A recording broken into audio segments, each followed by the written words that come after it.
olulimi lwo obuwangwa n'ennono bye bitufuula ki kye tuli na bwe kityo olukiiko lw'ababaka b'abataka mu UK Ireland lukuyita ku Ttabamiruka omwaka guno. Ttabamiruka w'ababaka b'abataka abakulu b'obusolya n'ababaka baabwe mu UK Ireland agenda kubeerawo olw'omukaaga luno nga 9 July 2022 okuviira ku ssaawa 3 ez'okumakya okutuuka ku ssaawa 9 ez'akawungeezi eza UK. Uganda ze ssaawa 5 ez'okumakya okutuuka ku ssaawa 11. Yes, tugenda kubeera ku Zoom. Goberera ekipande kino okumanya Zoom ID ne password yo. Bajjajja bajja kubeera mu Bulange Mengo nga batuwota buliro nga naffe tuboota buliro ku mutimbagano. Ate ffe abazzukulu tusigale ku Zoom.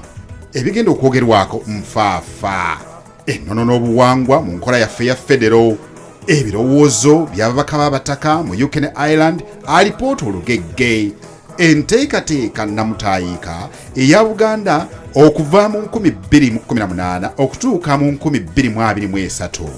So nga ate n'ettabi ly'obufumbo tugenda kulyekenneenya omukolo gw'okwanjula. Katikkiro wa Buganda Charles Peter Mayiga talutumidde mwana ye mugenyi waffe omukulu ku mukolo guno.